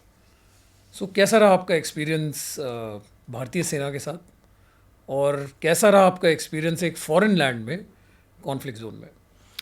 बहुत ही इंटरेस्टिंग रहा है. I had never imagine that I will firstly get into television medium in media. और मैंने कभी नहीं सोचा था कि एक टेलीविज़न की पत्रकारिता करते हुए भी मैं कॉन्फ्लिक्ट जर्नलिज्म कवर कर पाऊँगा. और सबसे पहला जो चैलेंजिंग, मैं शायद 24 साल का रहा हूँगा उस वक्त, था जब मैं जॉर्डन गया और जाना था मुझे इराक. तो मेरे दो ऑप्शंस थे and this was at the peak of ISIS. जब आइसिस का पीक था, और आपको याद होगा 2014 में करीबन 40 हमारे जो सिख वहाँ पर लेबरर्स थे उनको किडनैप किया गया था. और हमारी करीबन 39-40 ऑलमोस्ट सेम नंबर नर्सेस थी वहाँ पर, मेजरली केरला से, जो वहाँ पर स्ट्रैंडेड थी. एक मौसूल में था और एक टिकरित में, इराक में. तो मुझे अपने एडिटर्स ने और कंपनी ने बोला कि आपको वहाँ जाना है. And I think this is the most challenging assignment that I have ever done. Even though मैंने कोई ऐसे झंडे नहीं गाड़े या इतना कोई पाथ ब्रेकिंग नहीं किया, but for a 23-24 year old to end up in Iraq, and I had two options of going either through Turkey और through Jordan. I chose Jordan. और फिर जॉर्डन में हफ्ता भर रुका मैं, क्योंकि वीज़ा नहीं मिल रहा था. यहाँ नई दिल्ली में इराक की जो दूतावास है उन्होंने वीज़ा देना बंद कर दिया था, क्योंकि हिंदुस्तान गवर्नमेंट ने बोला था. और मैं जॉर्डन गया. वहाँ ऑलमोस्ट जैसे कहते हैं ना, लिटरली बेग बोरो स्टील. तो मैंने हर हथकंडा अपनाया वो एम्बेसडर को कन्विंस करने के लिए कि भाई प्लीज़ आप मेरे को भेज दीजिए. फाइनली उन्होंने मुझे भेजा, वीज़ा दे दिया. हफ्ते भर बाद मैं वहाँ पर भी जॉर्डन सीरिया बॉर्डर पे गया, और वो जॉर्डन सीरिया इराक का एक ट्राई जंक्शन था जो इनके कब्ज़े में आ गया था आइसिस. तो मैं वहाँ पर था, मेरे साथ अल जज़ीरा भी था, और मैंने एक्चुअली देखा दूरबीन से कि दूर ट्रक में वहाँ आइसिस के लोग वहाँ घूम रहे थे. उसके बाद मैं इराक में आया. इराक में मुझे एयरपोर्ट पे जो है पूरी तरीके से पकड़ लिया गया वहाँ उन्होंने, और बोला कि आप इक्विपमेंट नहीं ले सकते कुछ भी, क्योंकि आपकी जो परमिशन है वो प्राइम मिनिस्टर्स ऑफिस से नहीं आई. तो मैंने, यार प्रधानमंत्री को तो मैं जानता नहीं, वो मुझे कैसे परमिशन देंगे. तो मेरा सारा इक्विपमेंट जब्त कर दिया गया. थैंकफुली मेरे पास एक बैग था जो उन्होंने देखा नहीं, चेक करना भूल गए, क्या हुआ. उसमें आईपैड था और छोटा कैमरा था. तो उस आईपैड और छोटे कैमरे के साथ ही मैंने अगले 15 दिन वहाँ पर इराक में बिताए. अनफॉर्चुनेटली उसमें ये हुआ कि बहुत बार ऐसा होता था, मैं चलता रहता था, फुटेज रिकॉर्ड करता था, इराकी आर्मी का कोई आता था या लोकल पुलिस का कोई आता था, वो फुटेज डिलीट कर देता था सारा. तो बहुत बार ऐसा वाकया हुआ. बहुत बार मतलब दूरी पे ब्लास्ट हुए या टेरर अटैक्स हुए. और अनफॉर्चुनेटली हमने थैंकफुली हमने बहुत सारी नर्सेज को तो वहाँ से निकाल लिया, लेकिन जो हमारे सिख वहाँ पर लोग थे, लेबरर्स थे, उनको आइसिस ने मार दिया. और क्या होता था कि आइसिस साउथ एशिया के लोग, खासकर पाकिस्तानी, उनको लेबरर्स यूज़ करता था या टॉयलेट क्लीनर्स यूज़ करता था और ये सब करता था. और हमारे सिख जो हैं वो लेबरर्स थे वहाँ पर, तो उनको बहुत उत्पीड़न किया, ह्यूमन राइट्स वायलेशंस हुई और अनफॉर्चुनेटली मार दिया. बट ये एक वाकया था जिसमें I was shit scared, to be very honest. A conflict journalist would actually give you heroic stories of I've done this and I've done that, but it was quite an experience as a 23 and 24 year old in Iraq. मुझे याद है जब मैं Baghdad airport पे रात के 1:30 बजे land किया, और न्यूयॉर्क टाइम्स की जो बगदाद ब्यूरो चीफ थी वो मेरे साथ थी प्लेन में. थैंकफुली उसको मैंने पूछा कि किस होटल में रहना चाहिए, क्योंकि मेरी बुकिंग जहाँ पर है मुझे पता नहीं कहाँ है, कैसे है. और आई रिमेंबर जो वहाँ पर इमिग्रेशन था, तो इमिग्रेशन बड़ा नॉर्मल चल रहा था. जीन्स पैंट में इमिग्रेशन के इराकी लोग वहाँ पर बैठे हुए थे, और वो मेरे सामने एक महिला थी, उनका बच्चा था. तो इमिग्रेशन के वाले ने बच्चे को मोहर दी, जो ठप्पा लगाने के लिए होती है, और फिर बच्चे को बोला वहाँ वो तीसरे वाले को दे दे. मतलब वो 3 लोग थे, उनके पास एक ही मोहर थी. तो वो बच्चा वहाँ लेके जा रहा था और मोहर कर रहा था, और वो सिगरेट पी रहे थे आराम से. तो जब मैं पहुँचा वहाँ पर, तो मुझसे वो अरबिक में बात करने लगे. तो मैं तो अचंभा हो गया कि ये अरबिक में क्यों मुझसे बात कर रहे हैं. So I said I don't understand. तो बोला अरब. सो मैंने बोला no, Hindi. And he said oh but you look Arabic. So I said yeah, अब क्या करें. मैंने बोला मुझे अरबिक सिर्फ एक लाइन आती है, ला तुतलिक अना सहाफ़ी, और इसका मतलब है don't shoot, I am a journalist. ये एक मेरा भाई है जो सऊदी अरब में बहुत साल रहा है, तो उसको मैंने बोला था कि ये एक लाइन मुझे बता दे, क्योंकि कभी कोई मारने आ गया, कहीं मैं फंस गया. आई think this is the only line that I should remember. But that was a great experience. But after that, you know, there have been many experiences. Kashmir और माओइस्ट एरियाज़ में तो रहा ही है, बट एक और जो मुझे बहुत बड़ा ऑनर मिला वो था 2015 में, जब very first head of state from India went to Israel and Palestine. आप सोचिए, जितने भी हमारी डिप्लोमेटिक टाइज, आज तो मुझे लगता है 30 साल से ऊपर हो गया है, बट 2015 की बात है. प्रणब मुखर्जी हमारे राष्ट्रपति थे और उनके साथ मुझे जाने का मौका मिला, इज़राइल भी और पैलेस्टाइन भी. तो आमतौर पे उस टाइम तक क्या होता था कि प्रेसिडेंट के साथ करीबन 20 से 30 सीनियर जर्नलिस्ट्स जाते थे. प्रेसिडेंट उनको इनवाइट करते थे as a part of the delegation. मैं भी था पार्ट. लेकिन मैंने ऑन एथिकल और मॉरल ग्राउंड चूज़ किया कि मैं आपके प्लेन में ट्रैवल नहीं करूँगा, मैं गवर्नमेंट की सर्विसेज नहीं लूँगा. हाँ, आप वहाँ पर जहाँ होंगे वहाँ मैं आऊँगा, कवर करूँगा, ये करूँगा. So I was the only journalist in those 30 journalist who travelled privately. और मैंने क्या किया, मैं 2 दिन पहले जेरूसलम पहुँच गया, टेल अवीव जेरूसलम. तो 2 दिन पहले पहुँचने का मकसद था कि मेरे को बहुत टाइम था वहाँ घूमने का. मैं पैलेस्टाइन गया, रमल्ला पूरा घूमा, वहाँ पर यहाँ पर घूमा. And I did very interesting which I haven't spoken till date. मैं रमल्ला में प्रेसिडेंट हाउस के गेट पे पहुँच गया. मेरा वीडियो जर्नलिस्ट भी साथ था और मैंने गेट पे बोला कि मैं इंडिया से जर्नलिस्ट आया हूँ. तो बोला क्या चाहिए आपको. मैंने बोला मुझे प्रेसिडेंट से मिलना है. तो उन्होंने बोला कि मतलब यार ये कौन सा तरीका ये क्या तरीका है, आप गेट पे आए, आप ईमेल करिए, आप चिट्ठी लिखिए, आपने पहले से किया होना चाहिए था, लास्ट मोमेंट पे ऐसे कैसे होगा. तो मैंने कहा भाई अब होगा तो होगा, अब नहीं हुआ उस वक्त तो अब करना पड़ेगा कुछ ना कुछ. तो बोला नहीं हो सकता. तो मैंने कहा अच्छा आप किसी से बात तो कराइए. बोला नहीं ऐसे नहीं होता. मैंने कहा अच्छा आप ऐसा करिए, अपने जो सिक्योरिटी के ही आपके हेड हैं उनको भी बुला दीजिए, उनसे बात करता हूँ. बोला यार वो भी पक गया पूरी तरीके से ही कि कौन बेवकूफ़ आ गया ये. तो वो सिक्योरिटी का हेड वहाँ पर आया. तो वो जब मुझे मिला, बोला कहाँ से, तो मैंने बोला हिंदुस्तान से हूँ, हिंदी. वो एकदम खुश हो गया. बोला व्हाट आर यू सेइंग. बोला आज से 10 साल पहले मैंने इंडिया में तो ट्रेनिंग करी है, इंडियन नेवी के साथ और इंडियन इनके साथ पूरा मैंने डाइव किया, ये किया वो किया. तो मैंने अच्छा. तो ये कहानी उसने मुझे पूरी सुनाई. फिर शाहरुख खान, अमिताभ बच्चन, सलमान खान, इसके किस्से शुरू हो गए. फिर मैंने उसे मुद्दे की बात बताई. मैंने बोला भाई साहब ऐसा है, मुझे राष्ट्रपति से मिलना है. बोला कि क्यों मिलना है. मैंने बोला इंटरव्यू करना है. तो उन्होंने बोला यार मतलब आपको तो परमिशन लेनी चाहिए थी या रिक्वेस्ट भेजनी चाहिए थी. मैंने अब किया नहीं. तो उसने बोला अच्छा आप ये कीजिए, आप इस पर ईमेल भेज दीजिए, मैं देखता हूँ.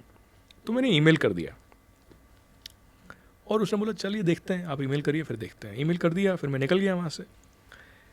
अगले दिन सुबह भारत के राष्ट्रपति आए, उनका इजराइल का दौरा था, उसके बाद उन्होंने पैलेस्टाइन जाना था, वहाँ पर उनका वेलकम होना था. तो वेलकम हो गया, सब कुछ हो गया. तो उससे जस्ट पहले, एक दिन पहले की ये बात है कि मेरा फ़ोन अपना साइलेंट पे था क्योंकि ज़्यादा लोग तो बात नहीं करते. मैंने देखा 20 मिस्ड कॉल. तो मैंने वापस किया तो बोला हम राष्ट्रपति के यहाँ से बोल रहे हैं, आप फ़ोन क्यों नहीं उठा रहे. तो मैंने बोला सॉरी मतलब मिस हो गया. तो बोला कि राष्ट्रपति आपको इंटरव्यू देना चाहते हैं. तो मैंने बोला अच्छा, महमूद अब्बास. तो बोला आप आ जाइए. तो मैं आज तो बोला कि आपके पास कैमरा इक्विपमेंट कितना है. तो मैंने नहीं मेरे पास तो एक कैमरा है. तो बोला एक कैमरा पे कैसे होगा इंटरव्यू. तो उन्होंने बोला कि नहीं कोई नहीं, हमारा पैलेस्टाइन स्टेट टीवी है, उनको हम बोल देंगे कैमरा वैमरा लाने के लिए. जैसे ही मैं राष्ट्रपति के आवास पे वहाँ पहुँचा रमल्ला में, मैंने देखा 30 से 40 लोग वहाँ खड़े हुए हैं. एक बस है पूरी वहाँ पर जो ब्रॉडकास्टिंग वैन होती है. और अंदर जब मैं ऑफिस में घुसा, पूरा एक प्रोडक्शन हाउस टाइप वहाँ पर बना दिया, PCR सेटअप है पूरा, और कैमराज लगे हुए हैं, सब कुछ. 10-15 लोग कमरे के अंदर भी खड़े हुए हैं.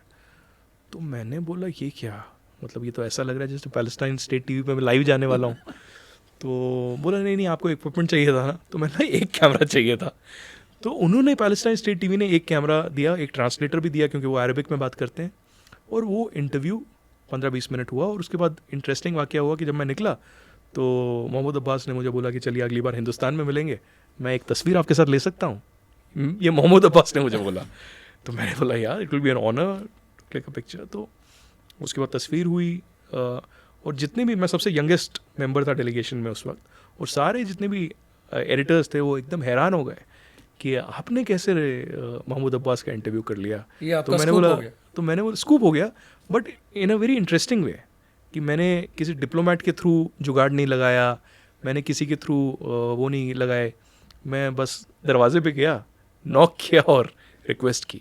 मतलब आपकी स्टोरी का मैं एक स्ट्रैंड खींच रहा हूँ इधर कि ये ऑल्सो दिखाता है कि भारत के फोर्सेस के साथ दुनिया के अलग अलग देशों के लोग ट्रेनिंग करते हैं और हमारी जो उनके साथ बॉन्डिंग हो जाती है वो कई साल तक कंटिन्यू रहती है and they really identify and really praise कि जो उन्होंने समय भारत में बिताया है. और ये भी इंडिया का इमेज है कि I have seen from a car mechanic to the president both in Palestine and Israel, लोग हिंदुस्तान से मोहब्बत करते हैं, बेइंतहा मोहब्बत करते हैं दोनों जगह. और ये मैंने देखा, मतलब ड्राइवर, टैक्सी ड्राइवर से लेकर एयरपोर्ट स्टाफ से लेकर सिक्योरिटी स्टाफ से लेकर हर जगह. इजराइल में तो आपको पता ही है, जो वहाँ पर मैंडेटरी सिक्योरिटी का एक कोर्स है कि आपको आईडीएफ में रहना पड़ता है, और आईडीएफ की इमीडिएटली ट्रेनिंग के बाद वो एक दूसरा कोर्स करते हैं, हिंदुस्तान में आने का कोर्स. वहाँ मनाली में, धर्मशाला में, शिमला में या फिर गोवा में, लद्दाख में ये लोग आते हैं. और अब तो इजरायली कैफ़े हर जगह हैं. तो मैंने इजरायली जो राजदूत दिल्ली में, नौर गिलॉन, मेरे बहुत अच्छे दोस्त हैं, मैंने उनको पूछा कि क्या आप भी आए थे, तो बोला नहीं, मैं उनमें से नहीं हूँ. What was your experience in Siachen? And you just finished a very beautiful documentary. You did a great reporting there. पहले तो मैं एज अ हिंदुस्तानी भारतीय आपको बताऊं कि if there is one land that I absolutely love apart from Kashmir, क्योंकि कश्मीर को मैं काउंट नहीं करता, वो मेरी जन्मभूमि है, हाँ. वो तो गिवन है, is Ladakh. Ladakh is such pristine beauty, you know, beauty of another level. एक बहुत ही डिफरेंट काइंड ऑफ ये है. टेरेन बिल्कुल अलग है. अब एक ही चैलेंज मुझे वहाँ पर लगता है, क्योंकि मैं उतना फिट नहीं हूँ कि वहाँ पर, क्योंकि एक्लेमेटाइज करना पड़ता है तो सांस लेने में थोड़ी तकलीफ होती है. But I was very happy that recently the Indian army actually give me an opportunity not just to go to Siachen but all across eastern Ladakh as well. तो उसमें मेरे साथ कोई हेल्थ इमरजेंसी नहीं हुई, कुछ हल्का सा भी मुझे नहीं लगा. That was really good for me. I almost celebrated that. God is but in the last, I would say 15 years, I have traveled almost a dozen times to Eastern Ladakh and Kargil and now Siachen as well. And I have seen a lot of changes. ये changes जो हैं बहुत ही drastically, and over the last couple of months I've been speaking about this, कि पहले तो सियाचिन है. सियाचिन में एक गेम चेंजर चीज़ें ये हुई हैं कि आप सियाचिन ग्लेशियर पे बीएसएनएल का टावर लगा हुआ है जी. ये सिंपल बात है. बीएसएनएल ने अपने हाथ खड़े कर दिए, इंडियन आर्मी ने बोला आप हमें बताइए क्या करना है, कैसे करना है, हम कर देंगे. And I was thrilled.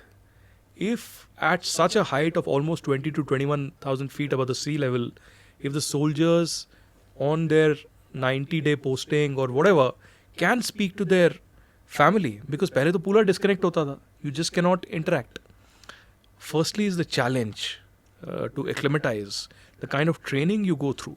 So we made a documentary on Siachen. What makes a Siachen warrior? What does it take to make a Siachen warrior? आप में क्या जज्बा होना चाहिए, आप में क्या हुनर होना चाहिए. जज्बा और हुनर ही ज़रूरी है कि फिजिकली आपको फिट भी उतना ही होना चाहिए. कि जज्बा, फिटनेस, हुनर, लेकिन मेंटल फिटनेस, मेंटल रेडीनेस आपकी कितनी होनी चाहिए. So I think hats off. और I think not just the best of the best reach Siachen, but I think the luckiest of the luckiest. But I think I met the Siachen warriors, I interacted with their commander, I went to their training school as well, which is at the brink of At the snout. At the snout. It was exceptional. It was truly exceptional. But the larger question अभी जो मैं आपको बताना चाहता हूँ is about Eastern Ladakh as well. मैं हालांकि 2007-2008 में पहली बार लद्दाख गया था, कारगिल गया था, लेकिन प्रोफेशनली मैं 2013 में सबसे पहले गया. और 2013 में मैंने देखा, जब मैं पैंगोंग गया और चुशुल गया, मुझे करीबन 9 घंटे लगे. ये मैं सिंपल बात कर रहा हूँ. लगते थे 9 घंटे. पहले तो और ज़्यादा लगते थे. कच्चा रास्ता, स्नो, पहले तो और ज़्यादा लगता था.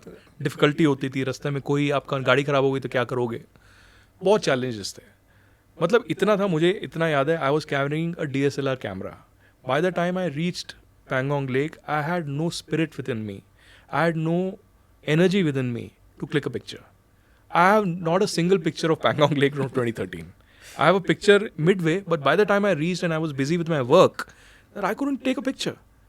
So I regret that now, but still, that is the kind of, effort that took to reach that area close to the LAC. Come to 2024. I mean, the kind of roads that have come up, मुझे कुछ ऐसे areas में तो ऐसा लगा कि टांगसे, जैसे मैं गया, टांगसे से चुशुल गया, मुझे लगा कि यार मैं यूरोप में चल रहा हूँ. मतलब एक तो लद्दाख नेचुरली इतना ब्यूटीफुल है, क्लियर है, there is no pollution, barren lands, virgin पूरा लैंड है. और जो लैंड में रोड बनाई है, ऐसा कोई तकियानूसी, ऐसा नहीं कि टेम्पररी रोड बना दिया, कुछ कर दिया. Very best of the best quality and the kind of effort obviously that goes into it. तो आई थिंक जो 9 घंटा 10 घंटा लगता था वो 3 से 4 घंटा लग रहा है आज. And I saw even Chushul के भी आगे जो फ्रंट लाइन एरियाज हैं, फॉरवर्ड पोस्ट जहाँ पर है, the best of the best lands are coming up. Rezang La जहाँ पर मेमोरियल बनाया है, उसके आगे जो पूरा लैंड है, वो completely roads are coming up there. And whatever little is left, I think within the next 1 year और maximum 2 years massive lands will come up. अभी जैसे हम, आपको याद होगा 2013 में दौलत बेग ओल्डी में जो वो लैंडिंग हुई हर्क्यूलिस की, C-130J, that was an amazing visual जो मेरे को अभी भी दिमाग में गूंजता है. वैसे ही न्योमा एयरफील्ड अभी वहाँ पर बिल्ड हो रहा है, best of the best quality in a barren land setup. तो air force is complementing the efforts of the Indian army in a big way, not just logistically and otherwise, administratively. But ये changes तो आई हैं, लेकिन then we have to be devil's advocate. जो China ने आज से 30 साल पहले किया, 35 साल पहले, वो हम आज कर रहे हैं. There is this wake-up call that we have got in the last 10 to 11 years. Correct. I will give credit to UPA also. UPA government थी.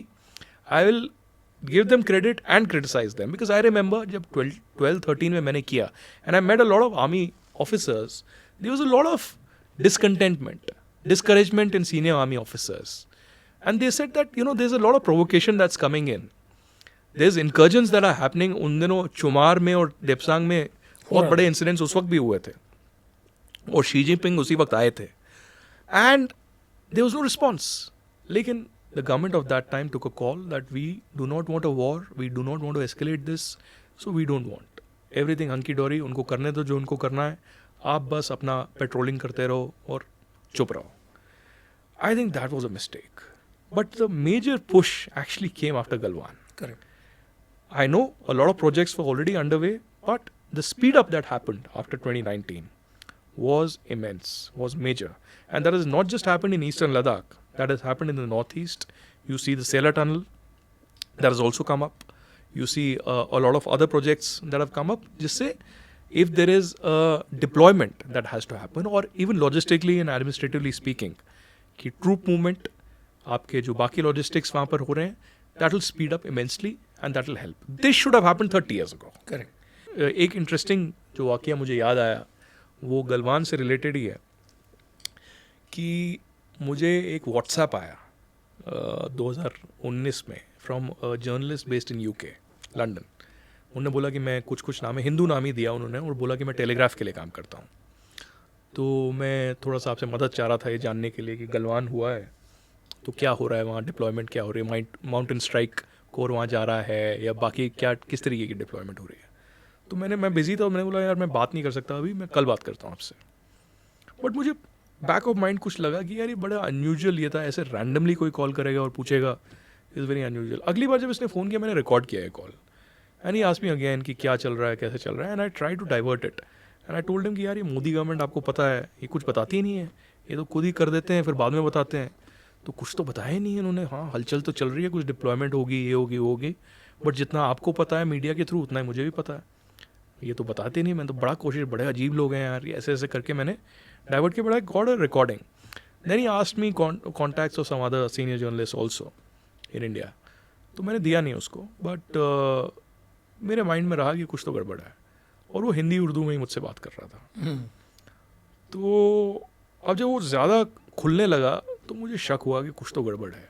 सो I gave this recording to 2 agencies and I told them कि boss this has happened and I don't know what this is, but could you check? By evening both of them got together and told me कि boss, this is a call coming to you from Pakistan. The guy is obviously an ISI guy. This number was purchased from New Delhi a few years back by an employee of Pakistan High Commission.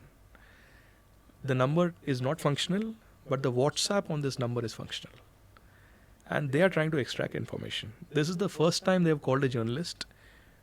But अभी तक पिछले 1 साल में हमने देखा है ये army वालों को फ़ोन करता है. हो गया आर्मी के कर्नल को फ़ोन किया और बोला कि मैं ब्रिगेडियर बोल रहा हूँ, तुमने अभी तक वो रिपोर्ट क्यों नहीं दी मेरे को, वो फाइल मेरे को व्हाट्सएप करो जल्दी से. तो इस तरीके से कोशिश करता है कि कुछ इन्फॉर्मेशन आ जाए. 99% टाइम्स नहीं हुआ है, thankfully we have been saved. But ये वही इंसान है, उसकी वॉइस हमने रिकग्नाइज की, he is the same guy. और ये हमें लग रहा है कि ये he is working for Pakistan ISI, but in turn he is working for China. So you see this is a small incident. And then I checked my phone. I realized that immediately after Article 370 abrogation and nullification, he had called me at that time. But I was in Kashmir. There was no internet. So I didn't respond to him. I checked it days later probably. सबसे बड़ी बात तो Honey trapping की. Correct. कि कितने easily Facebook के through या किसी व्हाट्सएप के थ्रू आप हनी ट्रैप हो जाते हो और आप इतने वो हो मस्त हो कि आप समझ ही नहीं आता. खुशफहमी में हो. खुशफहमी में. और जब मैं आर्मी में था तो ये स्टार्ट हुआ था और ये हनी ट्रैपिंग का पड़ा होता था. तो मैं तो अपनी यूनिट में यही कहता था और सभी को इंक्लूडिंग माई सेल्फ कि अगर कोई आपको फेसबुक पे बहुत सुंदर लड़की रिक्वेस्ट भेज रही है जिसको आप जानते नहीं हो, तो अपनी शक्ल प्लीज़ आईने में देखो. अगर अपनी शक्ल पे भरोसा है तो उसको डिलीट कर दो. सही बात है. Thank you, Aditya. I think we've had a very informative conversation. You have really spoken about things which are very close to you and your experiences, and probably some things which nobody ever has heard before. But before I let you go, there's a short answer module that we have. Yeah. So let's start with that. What has been your happiest professional moment? Happiest professional moment, again, have been so many. I think one thing that I remember, because whenever I've worked, I have not worked for awards. You got some of them. I've got some of them more so recently. But, over the years, I had this passion, for journalism. And as I say, when I was young, somebody wants to become a teacher, army man, army soldier. I wanted to become a journalist. And I made it happen. But I think last year winning the Ram Jethmalani Award in service to humanity was one of the greatest moments, because I had not expected that to happen. And my mother was there in the audience, as was my wife. And I think that was an amazing, although again I say that I received that award with all the humility. But journalism is something different. Your biggest reward is to do a story that is remembered for times to come. And I feel that I've done a lot of stories, but there are many stories that are left, yet to be narrated. So which would be your favorite story that you've done? I think Article 370. Article 370 would be one of the biggest, best stories. Thankfully, I was also a consultant with the recent film Article 370 that has come out from Aditya Dar, which has been received very well by people, because for the first time, it not only told about terrorism, but also from the prism of the Hawala racketeering and the economic things that happen in the Kashmir Valley. So, yes, Article 370, but a lot of other things reporting all across the world. और journalism आपका प्यार है या passion है, तो और आपने कहा कि जैसे बाकियों को अलग अलग प्रोफेशन चाहिए थे, आपको जर्नलिस्ट बनना था. लेकिन अगर आप जर्नलिस्ट नहीं बनते तो क्या बनते? I am very much clear about it. I would have been either a diplomat or a soldier. Although I would again bring in a note here and say that I am extremely lazy and extremely not disciplined. So I'm not sure if I would have ended up as a soldier. एक हमारा segment है जिसमें हम guest से पूछते हैं कि army, navy और एयरफोर्स को एक स्केल ऑफ 10 में रेट करें. और काफ़ी मजाक होता है इस पर, क्योंकि हर जो भी आया गेस्ट है उन्होंने अलग अलग तरीके से रेट किया.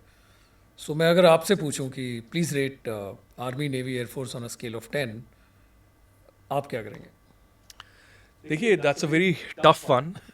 Firstly, I wouldn't, honestly compare all three. सबका अपना एक महत्वपूर्ण रोल है और निभाया है. And in fact, now that you bring in Air Force and Navy, although Navy I haven't ventured too much into it, but Air Force का मुझे याद आता है, जो मैंने आपको नहीं बताया, कि 2013 में और 2014 में उत्तराखंड में और कश्मीर में एयर फोर्स के साथ मैं बहुत दिनों तक रहा और बेस पे रहा उनके साथ. फ्लड्स के दौरान 2013 में क्लाउड बर्स्ट हुआ.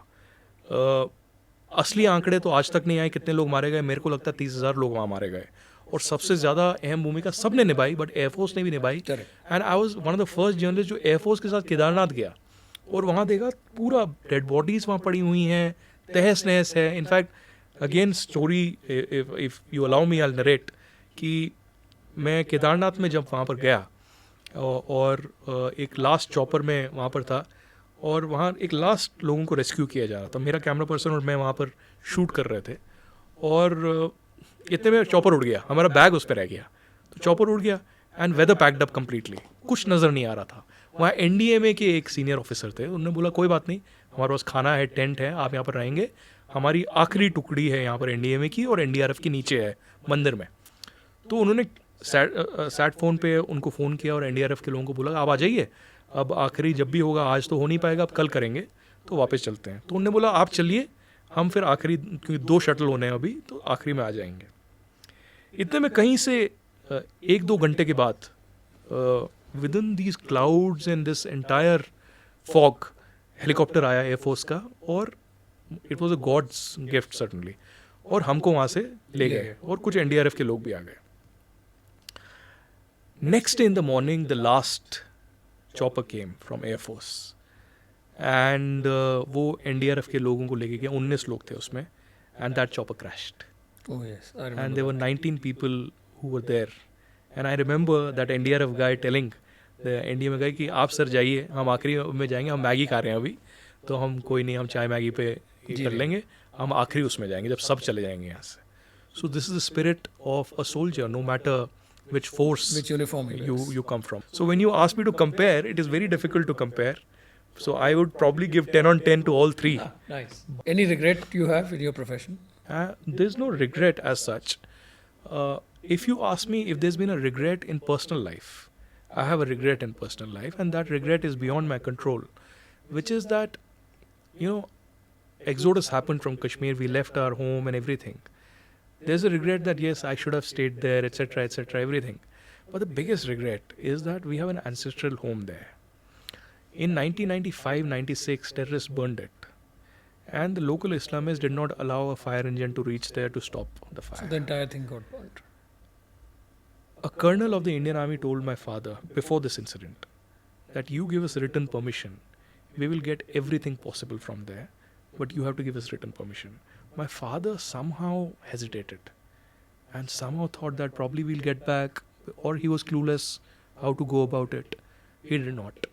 And within a year or two, the entire place got gutted. Now the problem here is that we had 5,000 to 10,000 books there. This house was more than 100 years old. We had artifacts, we had photographs, we had family history, everything there. My great-grandfather was a teacher in Visco School in Kashmir, a geography teacher. As I said, he was one of the first ornithologists of Asia. He had his entire life out there. I mean, he died in 70s, but his library, his artifacts, his written notes, everything was there. It wasn't just a house, it was a legacy. It was legacy, and that is my biggest regret in life. So Aditya, before we end, एक ही सवाल है आपसे कि आप फौज के साथ काफ़ी आपने काम किया है, काफ़ी एक्सपीरियंस रहा है अलग अलग आर्मी एयरफोर्स के साथ. आपका फेवरेट एक्सपीरियंस क्या है सेना के साथ? देखिए, सेना के साथ तो बहुत एक्सपीरियंस रहे हैं, आर्मी के साथ और एयरफोर्स के साथ, दोनों के साथ. और बहुत सारी डॉक्यूमेंट्रीज़ भी मैंने बनाई हैं. मैंने जो आपका एमिनेशन डिपो है पुलगांव में, नागपुर के पास, वहाँ पर जो कोविड-19 में एक सेंसिटिव ऑपरेशन हुआ, वहाँ पर एक डॉक्यूमेंट्री बनाई जिसको अवार्ड भी मिला. मैंने कश्मीर में जो आर्मी का रोल है, बाकी जगहों में है, सियाचिन में है, उस पर बनाई. लेकिन कुछ हट के, और फिर एयरफोर्स के साथ भी बहुत कुछ किया, लेकिन कुछ हट के जो मुझे अभी याद आ रहा है, मैं 2016 में कारगिल गया, कारगिल विजय दिवस पे, और बहुत अच्छे से हमने कारगिल विजय दिवस वहाँ मनाया. और वहाँ पर जो आर्मी के कर्नल साहब और मेजर साहब थे, आप उनके साथ गौरव भाटिया की बात तो नहीं कर रहे हो? कर्नल गौरव भाटिया की बात कर रहा हूँ कि उनके साथ ऐसा अटैचमेंट हो गया. And there were a lot of journalist there, but I with both Gaurav and his major sahab Mandy, उनके साथ इतना ज़्यादा क्लोजनेस हो गया कि हम निकलते समय we were in tears.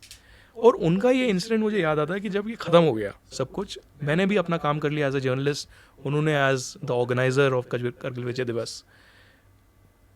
There was something Amish, कुछ हो रहा था कि भाई इतना टाइम काम में लग गया कि कुछ किया ही नहीं हमने। तो उनने बोला कि यार नहीं कुछ तो करना है, कुछ तो करना है। तो बोला कि तुमको ऊपर लेके जाते हैं कहीं। तो मैंने बोला नहीं कल निकलना है। बोला नहीं उतना ऊपर नहीं लेके जाएंगे मतलब कहीं आसपास ही लेके जाएंगे। तो जितने भी हमारे 4-5 जर्नलिस्ट का ग्रुप था और कुछ आर्मी के लोग थे, उन्होंने बोला ऊपर एक जगह है कारगिल के दिनों में जहाँ पर बोफोर्स रखी जाती थी और ये होता था, and that's a barren land, very beautiful area. तो रात को 8 बजे हम ऊपर वहाँ पर डिनर करेंगे। तो सारा अरेंजमेंट कर दिया, सब कुछ हो गया। तो मैंने बोला ठीक है मैं जाता हूँ अपना जिप्सी में या अपनी गाड़ी। बोला नहीं नहीं नहीं नहीं इनको सब कुछ जाने थे, ये बाद में जाएंगे, अपन लोग बाइक पे जाएंगे। तो उनने अपनी एनफील्ड निकाली और एनफील्ड में वो और मैं ऊपर की तरफ कूच करने लगे। अब वो गोल गोल गोल गोल गोल गोल हम ऊपर चले जा रहे हैं। तो मुझे लगा कि भैया कितना लेके जाओगे, मतलब मैं गिलगित बल्तिस्तान या पाकिस्तान तो नहीं पहुंचा दोगे, क्योंकि there was a certain point because 8 PM was the time जहाँ हमें पहुंचना था और उस जगह को तो हम कई 1.5 घंटा पहले छोड़ चुके थे। We reached a point where there was, and this is the month of Vijay Diwas, June जुलाई के, तो वहाँ बर्फ थी, मतलब इतना ऊपर हम आ गए थे कि पूरा बर्फ का इलाका में आ गया। And the bike stopped, bike अब काम नहीं कर रही। तो मैंने बोला ये तो बहुत बढ़िया हो गया, मतलब बर्फ भी है, बाइक भी नहीं काम कर रही, मोबाइल सिग्नल नहीं है, तो अब क्या होगा। तो बोला कुछ नहीं, आधे घंटे में हम यहाँ पर होंगे नहीं, आधे घंटे में 1 घंटे में तो सर्च पार्टी निकल जाएगी हमको ढूंढने के लिए।